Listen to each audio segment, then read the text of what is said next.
good to get together for the final trading day and the business day in the month of October.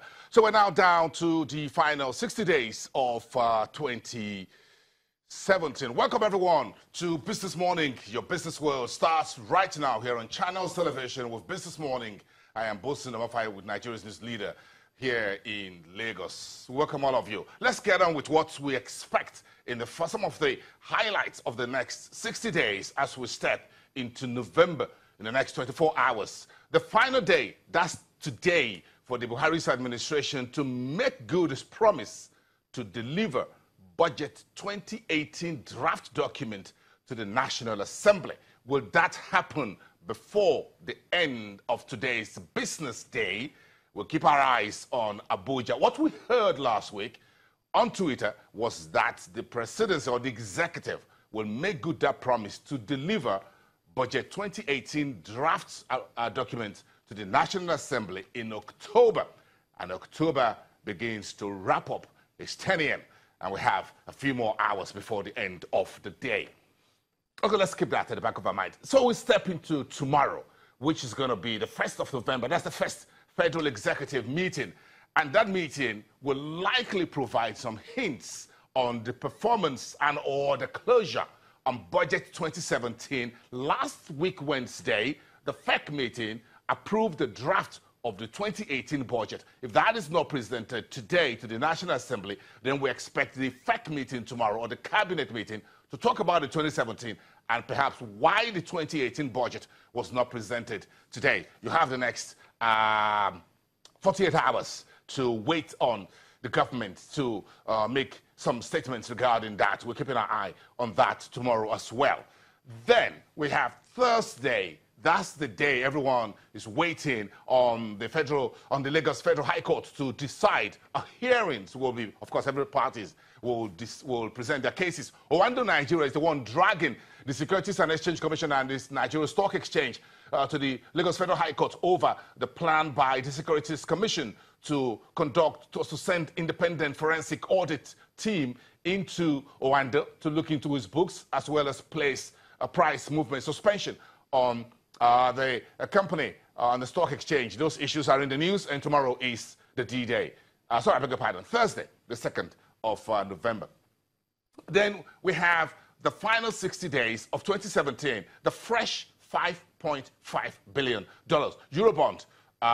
Will the Buhari's administration make good its global debt market plans, the final phase for 2017, as the International Monetary Fund in the last 24 hours warned Nigeria that more foreign borrowings will have consequences for its currently stable exchange rate. That's in the news. Should Nigeria continue to borrow from the Eurobond market, that at the diaspora, the IMF believes we need to look at that all over again.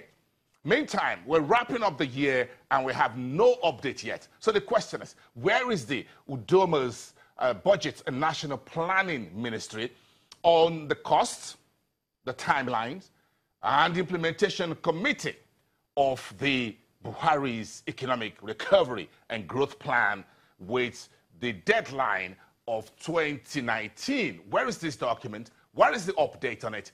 We need to have that, and perhaps we'll hear something concrete in terms of action plan in the remainder of the year, and that starts from tomorrow. The clock is ticking.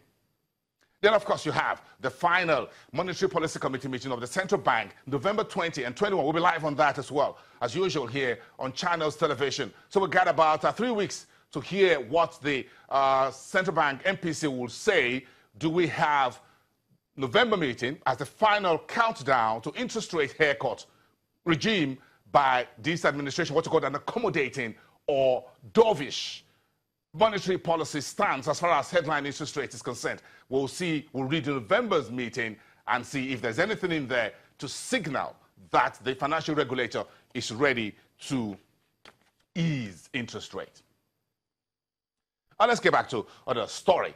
Now, the Nigerian government has agreed to a settlement or the decision of the ECOWAS court to take care of the civil war, what to call some of the outstanding issues there. And this was agreed to yesterday by the Buhari's administration. So what that civil war, 67 to 1970, this final settlement is 80 billion naira. So the government agrees that it's going to spend this 80 billion naira to clear the remnants of the civil war munitions. That means the weapons and the landmines and bombs that we need to spend. Companies who know how to demine those areas, so that part of the money will be spent. That is on the first part. The second part will be to compensate about 493 victims of the civil war about 50 years ago who had been enumerated. Let's slow that down here. 493 victims of the Nigerian civil war have been enumerated. In other words, they've been identified as valid victims. Of course, there could be more than that. The government says the compensation for them was also built into this 80 billion naira. 50 billion will be used to compensate those civil war victims. Then the government would also build schools and other infrastructure in those 10 states that have been identified, and that those names are coming right there now in a short while for you. So the 50 billion is the full and final compensation to the identified victims of the 1967 to 1970 civil war. Then the balance, that's 38 billion naira, will be used now to pay the organizations that will go into these areas and clear and destroy the remainder of the landmines and bombs that were part of this sorry history of that civil war, and build 50 units of one block of 10 classrooms, provide training skills and acquisition for the war victims, and some other infrastructure for the affected communities. And now you have the names of those states there: Imo, Anambra, Abia, Ebonyi, Enugu, Akwa Ibom, Rivers, Delta, Cross River, and Benue State. Those are the 10 states where this 80 billion naira would be spent.